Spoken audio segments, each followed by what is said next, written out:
আমি এখন বুঝছি কেন পোলাপানরা ইউরোপ আমেরিকা গিয়ে সেটেল হয়ে যায়। কারণ হচ্ছে ইউরোপ আমেরিকার ইউরো অ্যান্ড ডলার। আজকে আমার একটা ক্লায়েন্টের কিছু শেয়ার আমি সেল করে দিছিলাম।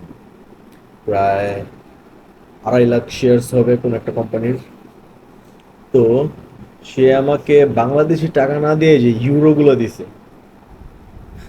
100 ইউরো, যেটা একটা হচ্ছে বাংলাদেশি টাকায় 14,000 টাকা। ওই যে ইউরো বাংলাদেশি টাকা যেটা একটা হচ্ছে 14,000 টাকা, প্রায় 14,000 বেশি প্লাস। তো এখানে যদি আচ্ছা 14,000, 15,000ই ধরি। হ্যাঁ, তো 15, 15, 30, 30, 60, এই যে 60,000 টাকা আমার হাতে। কিন্তু বোঝা যায় আর 60,000 টাকা বাংলাদেশি টাকা হইলে মোটামুটি কয়েকটা ভান্ডিল হয়ে যেত। তো এই জন্য হচ্ছে পোলাপাইনরা অল্প বয়সে ইউরোপ আমেরিকা গিয়ে সেটেল হয়ে যায়, জাস্ট এই ইউরো অ্যান্ড ডলারের জন্য।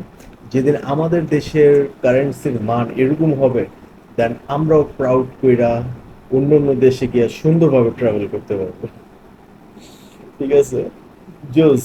এই প্রথম বিদেশি বিদেশি টাকা দিয়ে লেনদেন করছি বাংলাদেশ থেকে। আমার